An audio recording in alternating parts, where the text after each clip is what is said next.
Boko Haram, major threat to Nigeria's existence since BIAFRAN civil war. GOWON speaks. This news is gonna be interesting. The former military head of state, Yakubu Gowon, says Boko Haram has been a major threat to Nigeria's existence after the civil war. Gowon said Boko Haram had created a major problem in Nigeria. He spoke in Abuja yesterday during the launch of 2 books written by Nigeria's ambassador to Russia, Professor Abdullahi Y. Shehu. According to Gowon, Boko Haram has become a threat, perhaps the major threat to the peace and development of Nigeria after the civil war. Boko Haram has indeed created a serious problem. After the civil war, I remember saying I hope that we will not experience what we went through during that period again. Unfortunately, Boko Haram appeared. Gowon stressed that understanding the impacts of Boko Haram would help in solving the problem. He added, understanding the debilitating impact and the deleterious effect of the insurgency on Nigeria is critical to developing innovative solutions to the problem.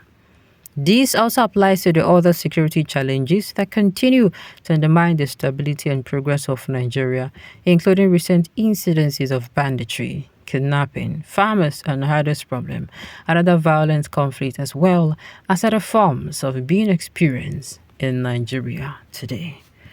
Well, from the news, I thought they were going to say,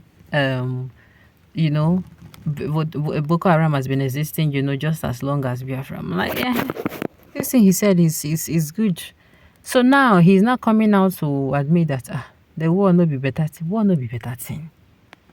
Boko Haram no be better thing. Those that brought them in, I am sure that apart from say this thing don't become a means of income to some people.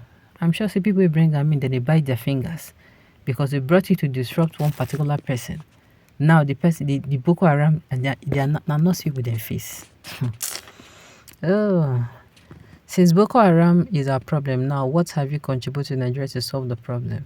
What do you mean by that? Now Iran, they sponsor Boko Haram and the people for North know they show concern, unlike they are always interested in IPOB issues. Yes, now you're talking. Boko Haram are the bigger problems of all Nigerian masses have now. Then, okay, who brought Boko Haram to Nigeria? Is it the West, East, or South, or North? From any other region? For other agendas in politicians? Question to answer to everyone who knows the answers to. Well, let me say this. It is now like a thorn in the flesh. Like I said, those who brought in Boko Haram, it is not like a thorn in their flesh. They know they sleep, drink water, drop cup. Do you understand? I am sure those people never ever imagined that there will be a time where this kind of thing will happen. The thing we say them bring in will cause this kind of havoc in the cause.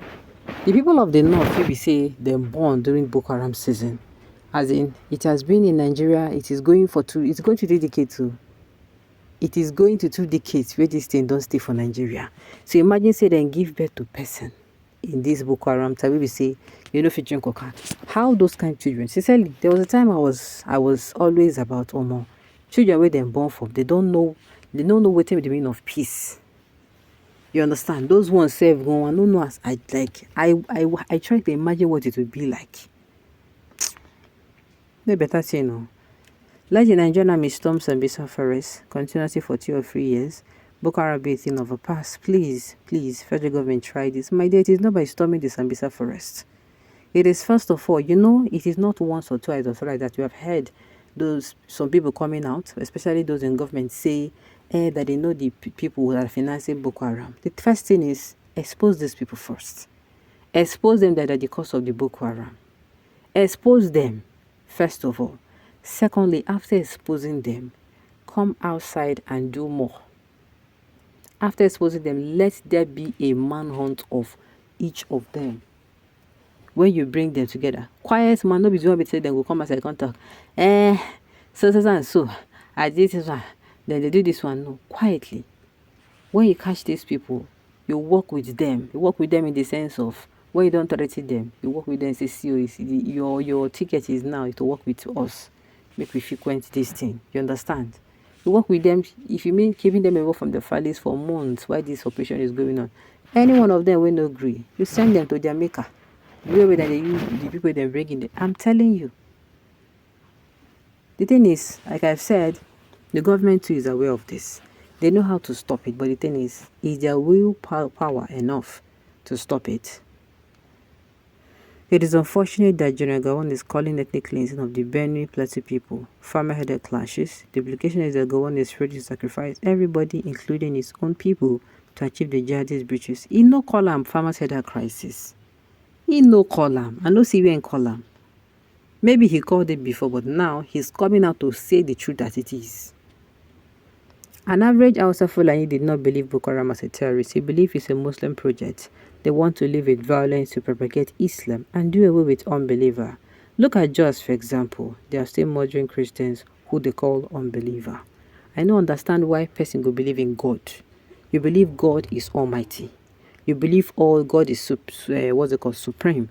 You believe God is all and all, and then you are now helping God. Like, who are you to even help God?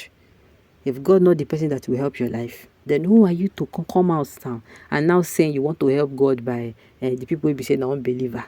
You want help with them off. Like, who send you? Hello, who send you? I don't know who to even teach these people this thing. Even our prayer, what they pray to God. Make I can't tell you the prayer let's say you're a Christian, you pray to your God. You're a Muslim, you pray to Allah. Whoever you pray to, at the end of it, the prayer is not for God, it's for you. God does not need us. What think God won't use us do? I'm telling you, if they talk say need, you know lead us not just out of love and mercy. So why you go use the help person will be saying I love and mercy they feel towards you? Do you think he cannot do? If they say if God wants really, if man talks saying no go praise God, you go raise stones when they praise him. So what exactly what you need man for? You are coming to help him to do what? It is like the only achievement this man made during his rule was genocide against the Igbos. More terrorist groups will come out from the north as long as they're still using a Almajiri system. The thing is, one thing I also think the northerners lack that is also causing this spread of Boko Haram in the north, another insurgency happening, is the lack of knowledge. They don't allow the people make their eyes they open. Tell them, yes, haram is not everything. How will you say, what's it called, education is haram? How will you do that? Open their eyes to things. Let them see things like, let them see that viruses is the spice of life. Do you understand? I believe in this opinion. You don't believe in this opinion, but you believe in another one. It is the spice of life. I must not believe in the opinion you believe. Billions of people perish at the eastern part of Nigeria while northerners are free enjoying. God is not a small boy. Whatsoever anybody sow is what the person is going to reap. This is just the beginning. Alright, on this note, we have come to the end of the news. We say thank you for tuning in to listen. Until I come your way next time. Enjoy.